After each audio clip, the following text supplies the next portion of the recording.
Alors aujourd'hui, on a une vidéo super importante parce qu'on va voir comment se préparer au bull run pour être sûr de ne rien oublier. Parce qu'une fois que le bull run sera enclenché, tout va se jouer très vite. Et si vous n'avez pas préparé le terrain à l'avance, vous risquez de vous embourber. Tout va très vite dans un bull run. À partir du moment où on entre en bull run, c'est-à-dire officiellement lorsqu'on dépasse l'ancien ATH et qu'on n'y revient plus, eh bien, il vous faut monitorer le marché en permanence. Et pour ça, eh bien, il vous faut des connaissances de base en trading et vous n'avez pas le choix, que ça vous plaise ou non. Il vous faut maîtriser les données cycliques, quelques indicateurs et quelques figures chartistes, sinon vous échouerez. C'est pourquoi vous devez être organisé à l'avance pour ne vous concentrer que sur les indicateurs le moment venu. Et bien évidemment, vous devez avoir acquis les connaissances nécessaires avant. Dans un bull run, on peut s'attendre à avoir au moins une ou deux corrections pendant la montée. Et c'est à ce moment-là que vous pourriez retirer une partie de vos profits si ce n'est pas déjà fait. Mais encore faut-il savoir quand une correction peut avoir lieu et surtout est-ce que c'est une correction ou est-ce que c'est la fin du bull run. Ça, malheureusement, vous ne pourrez pas le savoir le moment venu, vous ne le saurez qu'après. C'est pourquoi une prise de profit est nécessaire lorsque ça arrive. Et vous savez à quel point le prix peut chuter en l'espace d'une seule journée. Donc si vous perdez 2 jours à chercher vos mots de passe, vos cryptos ou bien simplement les déplacer d'un site à un autre, ça sera trop tard, vous serez passé à côté du momentum. Donc dans cette vidéo, on va voir ensemble quelques exemples de choses à faire et à maîtriser avant que le bull run ne pointe le bout de son nez, pour que vous soyez fin prêt lorsque ça arrivera. Alors voici un exemple de liste de choses à penser. Vous pouvez d'ailleurs retrouver cette liste sur mon site internet, j'ai fait un article là-dessus, le lien est dans la description. Alors la première chose à faire, c'est de s'assurer d'avoir tous vos mots de passe, vos Google Authenticator ID, vos sites phrases, etc. Donc tout ce qui est important dans un endroit facile d'accès comme une clé USB par exemple. Parce que vous pouvez être déconnecté de vos exchanges et si vous vous rappelez plus quel est votre mot de passe, le temps de chercher tout ça, ça peut prendre beaucoup de temps et comme je vous l'ai dit, en une journée on peut perdre 10, 15, 20% si on a une grosse chute, ça peut être très important et si vous perdez du temps à chercher ça, c'est tout bad pour vous, j'ai envie de dire.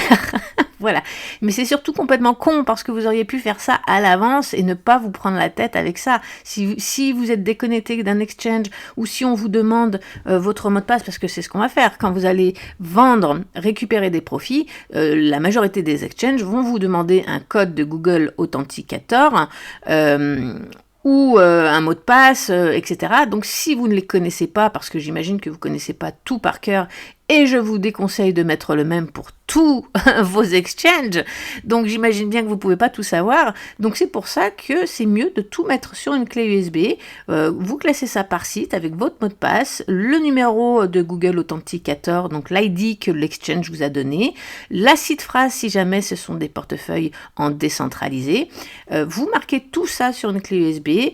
Bien évidemment, vous ne connectez pas cette clé USB à Internet et vous la rangez dans un endroit sûr, un coffre-fort ou même dans une autre maison. Vous pouvez même avoir une copie. Moi, personnellement, j'ai une copie de cette clé USB qui est répartie dans 2 endroits différents.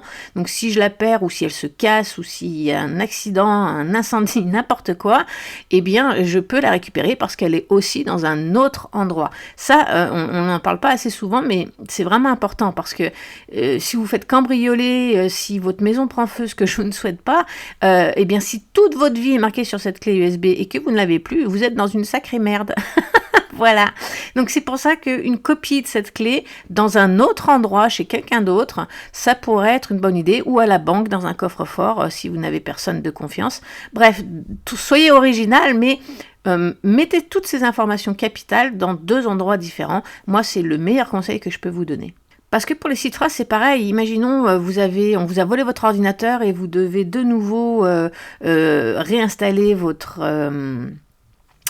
portefeuille décentralisé, ou alors vous avez fait une mise à jour qui a échoué, ou alors vous avez changé d'ordinateur, peu importe, ou de téléphone, c'est pareil, si cette phrase elle n'est pas disponible à disposition rapidement, facilement, vous vous rendez compte le temps que vous allez perdre à chercher ça, si vous la retrouvez, d'ailleurs, parce que c'est même pas dit.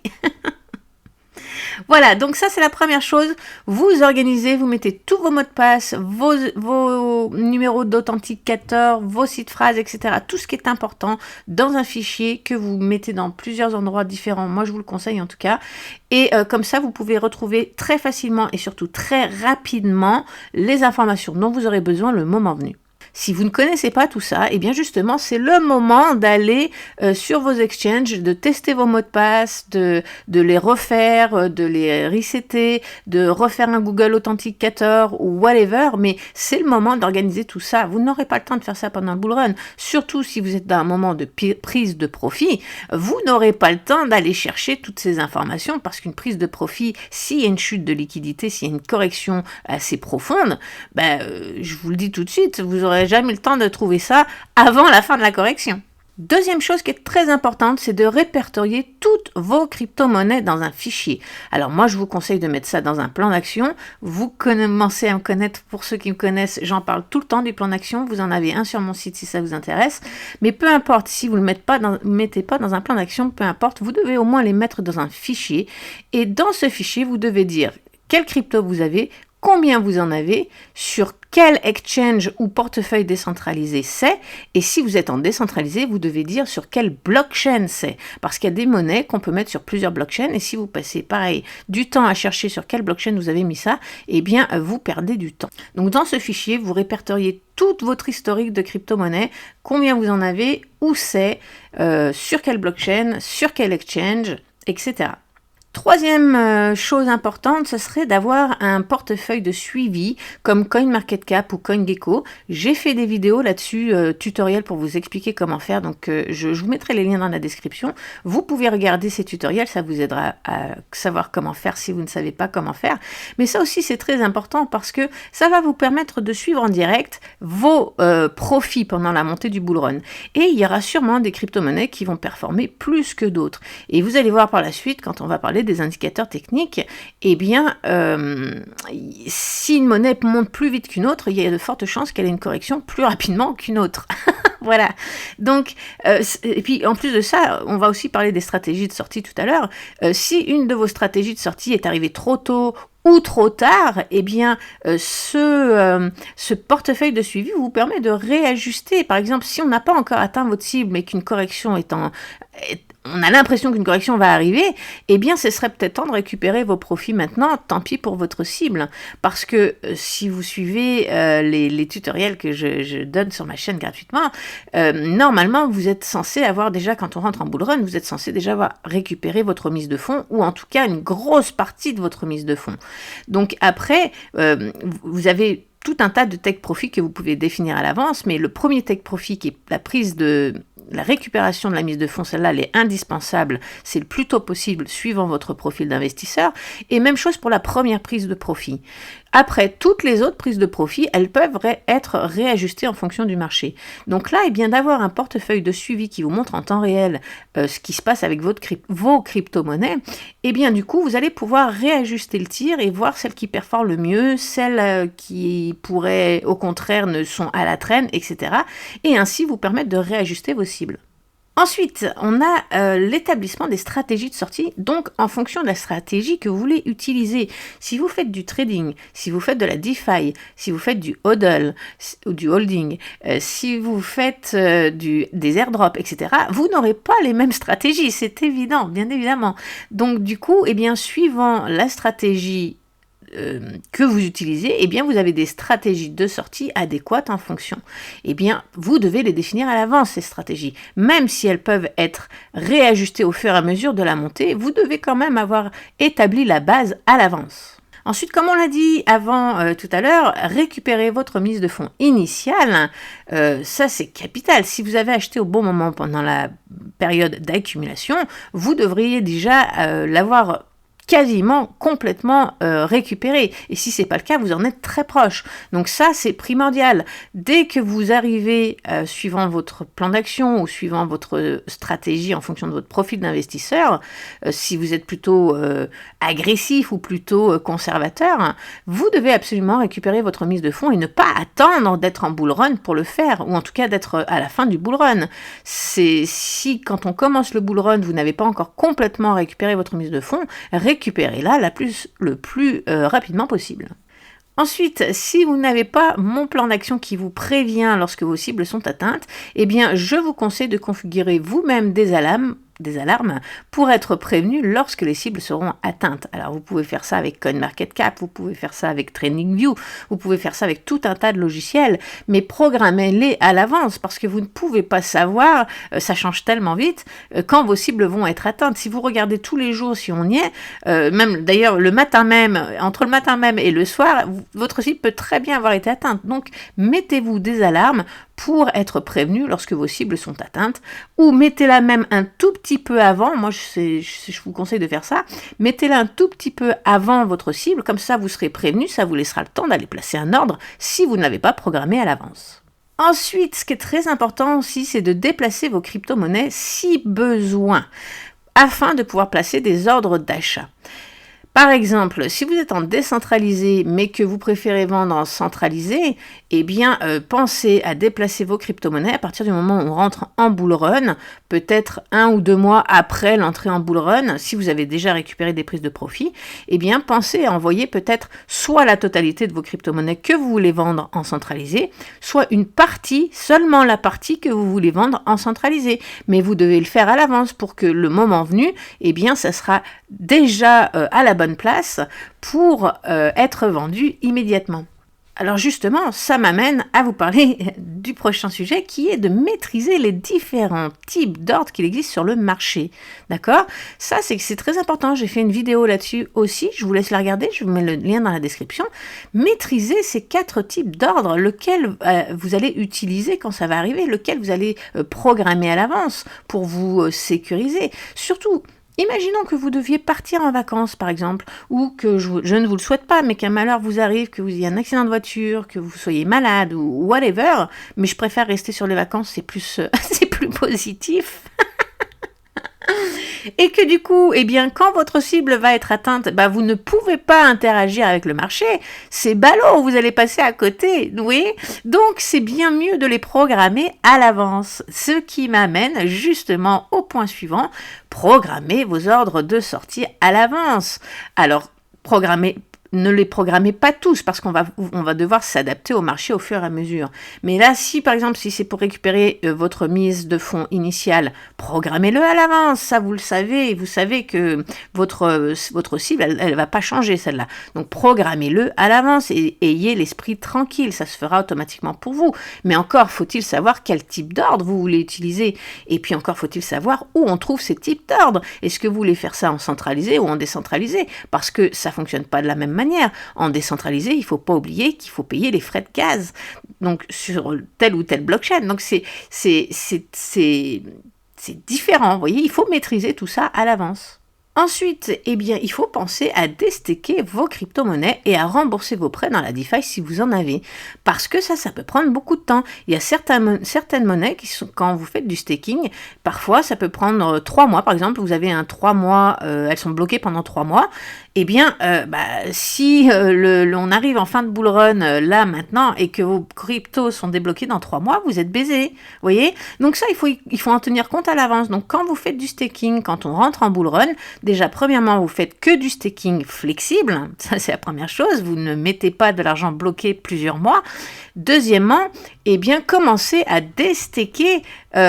Si vous avez des cryptos qui étaient bloqués pendant un certain temps, commencez-les à les déstaker, à les récupérer. Parce que là aussi, pour les récupérer, parfois, ça peut prendre jusqu'à 1 semaine.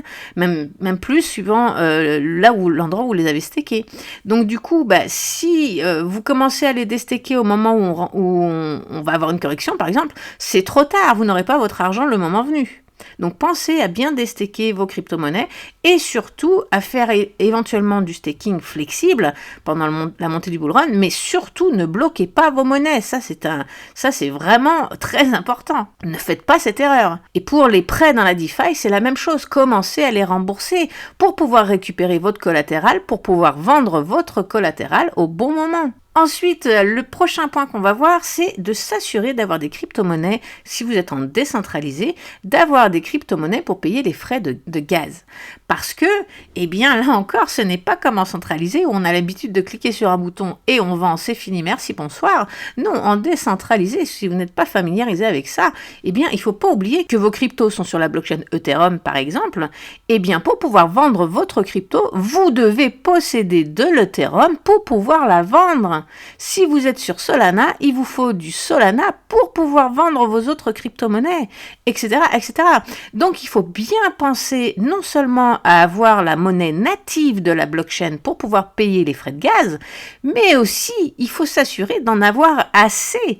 Parce que, imaginons, vous devez vendre dans la précipitation, voilà, on rentre en correction, vous voulez vite récupérer des profits. Si vous n'avez pas assez de la monnaie native pour pouvoir payer les frais de gaz, il va falloir que vous en achetiez, que vous la transfériez, ça peut prendre super longtemps, d'accord? Et le momentum sera passé, ça sera trop tard. Donc assurez-vous d'avoir beaucoup d'argent, de monnaie native sur vos blockchains quand vous êtes en décentralisé. Ethereum, prévoyez un gros budget, et pour les autres, peut-être un peu moins. Ensuite, un autre truc très important, vous devez savoir à l'avance sur quel site vous allez vendre vos crypto-monnaies. Et vous devez apprendre à bien maîtriser ce site. Donc faites des tests, apprenez à vous en servir, vérifiez bien évidemment qu'ils aient la crypto-monnaie que vous voulez vendre. Imaginons que vous voulez vendre du Stacks par exemple, et que vous êtes sur Binance, pour ceux qui ont encore la chance de pouvoir accéder à Binance. Eh bien vérifiez que Binance ait du Stacks contre la monnaie que vous voulez. Par exemple, si vous voulez les vendre contre des USDT, eh bien, assurez-vous que Binance a bien la paire Stacks USDT. D'accord? Sinon, vous ne pourrez pas les vendre.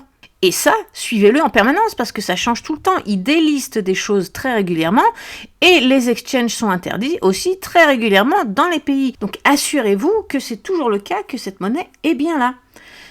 Et si vous êtes en décentralisé, c'est la même chose, allez voir les sites, regardez bien si les pairs sont là, regardez régulièrement si c'est toujours là, puis apprenez vraiment à maîtriser ce site, comment on fait un swap, comment on l'échange, comment ça marche, quels sont les frais, sur quel bouton il faut appuyer, est-ce qu'il y a une limitation en termes d'argent par jour, par mois, par semaine.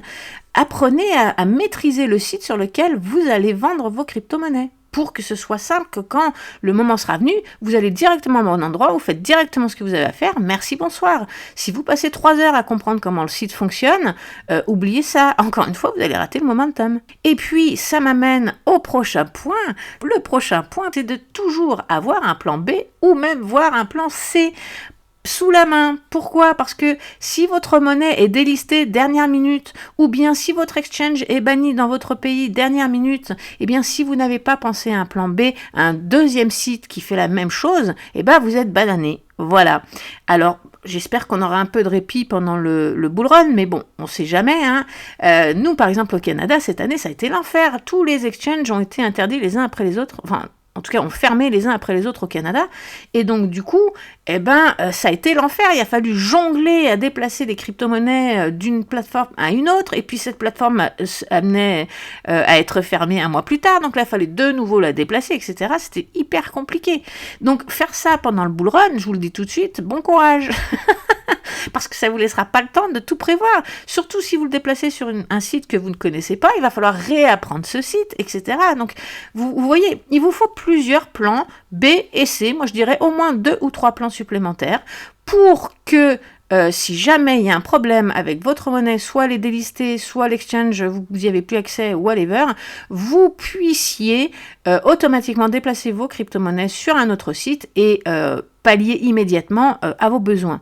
D'ailleurs, dans vos 2 solutions, je vous conseille d'avoir au moins une solution dans la DeFi, parce que la DeFi, on s'en fout des réglementations, donc vous serez toujours capable de pouvoir vendre vos crypto-monnaies, contrairement aux exchanges centralisés qui vont vous barrer la route, si votre pays fait chier.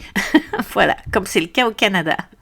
Donc du coup, ayez au moins dans vos plans, intégrez au moins un plan dans la DeFi pour pouvoir envoyer vos cryptos donc dans le décentralisé pour pouvoir les vendre. Mais ça implique quoi? Ça implique, que vous ayez un portefeuille décentralisé, que vous compreniez comment ça marche, qu'il soit déjà installé, qu'il y ait déjà des frais de gaz, la monnaie native pour payer les frais de gaz dessus. Ça implique que vous sachiez quel site, je me rappelle plus comment on appelle ça, les exchanges décentralisés qui permettent de vendre vos crypto-monnaies, comment ça fonctionne, quel est celui qui a les tarifs le moins chers, quel est celui qui a les cryptos que vous avez, vous comprenez? Donc tout ça, ça doit être établi à l'avance et vous devez faire des tests et comprendre comment ça marche, parce qu'une fois dans le rush, je vous assure que la dose de stress, elle va monter en flèche. Voilà.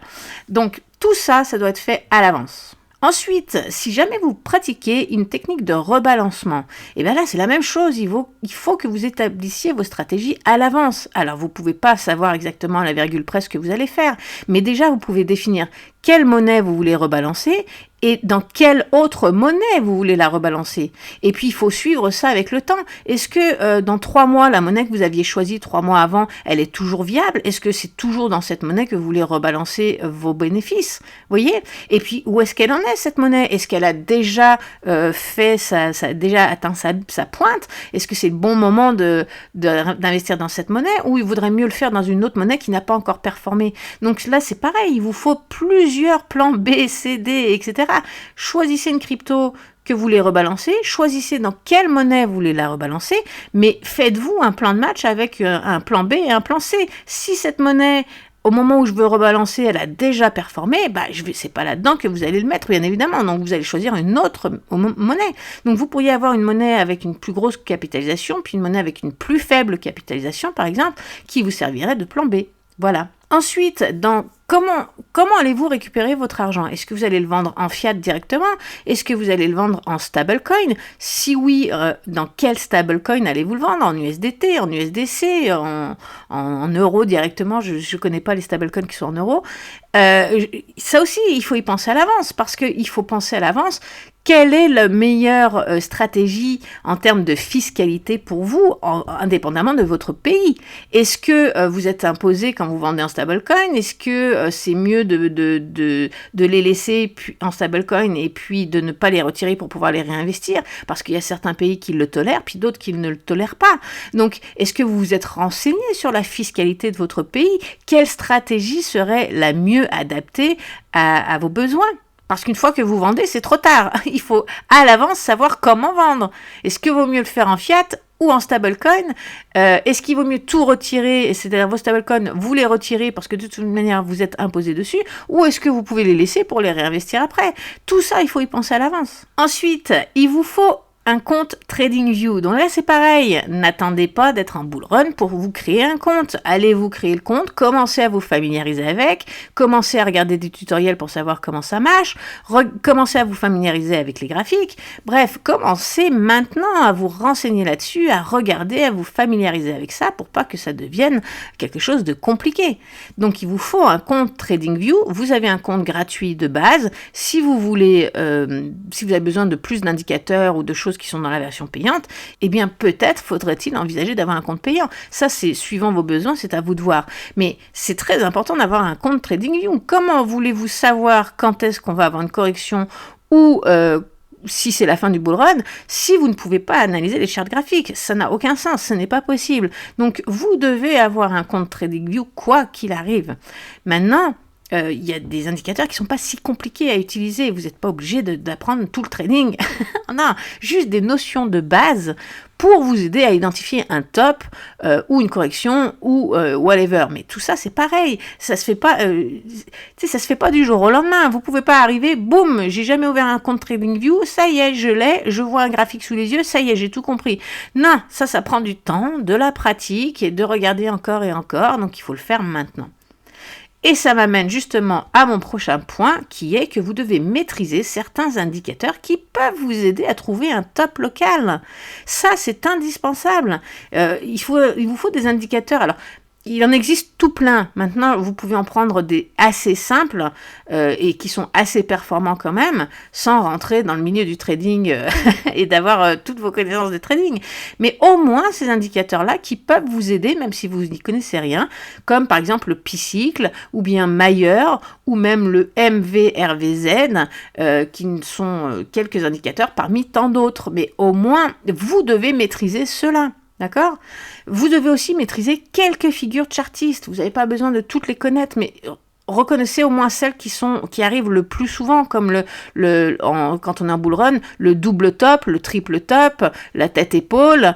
C'est des figures chartistes que vous devez comprendre, maîtriser et savoir reconnaître sur un graphique, parce que ça nous donne une indication majeure sur ce qui pourrait se passer par la suite. Pour ceux qui n'ont pas envie de se prendre la tête, je vous ai mâché tout le travail, je vous ai tout expliqué dans mon dernier livre, le crypto-monnaie, les stratégies de vente. Vous pouvez le retrouver sur Amazon et tout est expliqué là-dedans et ça vient avec tous les tutoriels vidéo sur mon site internet. Vous avez accès aux bonus en ligne et donc je vous explique tout, je vous fais tous les tutoriels. Ces indicateurs n'auront aucun secret pour vous. Voilà. Et enfin, le dernier point, mais pas le moindre, si vous avez des gros montants, si vous avez la chance d'être un investisseur qui a beaucoup d'argent, eh bien, vous devez absolument établir une stratégie de DCA inversée sur les crypto-monnaies à petite capitalisation ou à faible liquidité. Pourquoi? Parce que si vous vendez, par exemple, imaginons que vous avez 200 000 $ de roses, eh bien, on peut voir ici que si vous êtes sur l'exchange Coinbase, par exemple, et que vous avez 200 000 $ de roses à vendre, eh bien, on voit qu'à partir du moment où on vend 45 000 $ d'un coup, on perd 2%. C'est-à-dire que le prix du rose va perdre 2%. Donc, si vous avez 200 000 $ à la louche, on va arrondir, on va dire que c'est à peu près 5 fois plus. Ça veut dire que si vous vendez vos 200 000 $ de roses d'un coup en une seule transaction, déjà, je suis pas sûre que les exchanges acceptent, mais imaginons qu'ils acceptent, eh bien, vous allez faire chuter le prix de rose de 10%. Mais vous allez être handicapé vous-même. Le temps que vos 200 000 $ passent dans votre transaction, eh bien, le prix va dégraisser au fur et à mesure. Donc, vous n'allez pas vendre au prix que vous vouliez vendre. Au fur et à mesure que vos transactions passent, par exemple, à partir du moment où il y a 45 000 $ qui passent, le prix perd 2%, et puis 45 000 de plus, il perd de nouveau 2%, etc. Donc, arrivé à la fin, il aura perdu 10%. Mais vous aussi, vous aurez perdu 10%. Vous comprenez? Et puis, dites-vous bien une chose, c'est que vous n'êtes pas le seul sur Terre à vendre à ce moment-là, surtout si on rentre dans une correction. Donc, du coup, les 45 000 $, ils vont être aisément et très facilement dépassé, vous comprenez? Donc si vous avez des gros montants, vous devez faire du DCA inversé et vendre des petits montants régulièrement pour éviter de faire tomber le prix de la monnaie que vous vendez. Voilà, alors j'espère que cette vidéo vous aura été utile. N'oubliez pas d'aller sur mon site internet pour retrouver cette liste que je vais vous mettre dans un article de blog. N'oubliez pas non plus de vous abonner à cette chaîne, ça me fait toujours super plaisir. Moi j'adore quand je vois, je vous jure, hein, le matin là, dès que je me lève, je regarde combien d'abonnés j'ai et ça me... Je veux dire, à chaque fois que je vois que j'ai des nouveaux abonnés, ça me comble de joie, ça fait ma journée, j'ai le sourire, j'ai la banane, c'est génial. Donc, écoutez, moi ça m'encourage, ça me donne envie de faire encore plus de vidéos. Donc, et c'est gagnant-gagnant parce que du coup, je vous donne du contenu qui peut vous être utile, c'est gratuit, vous ça vous prend 2 secondes, donc allez-y, abonnez-vous. Vous pouvez aussi mettre des commentaires, des petits likes, amusez-vous, faites ce que vous avez envie de faire, je réponds à tous les commentaires, tant que j'ai le temps, bien évidemment. C'est sûr que un jour, j'espère avoir au moins 100 000 abonnés. J'aurai peut-être plus le temps à ce moment-là de vous répondre, mais pour le moment, profitez-en, je réponds à tous vos commentaires. Sur ce, je vous remercie pour votre fidélité et je vous souhaite une très belle journée. On se revoit dans une prochaine vidéo. Bye!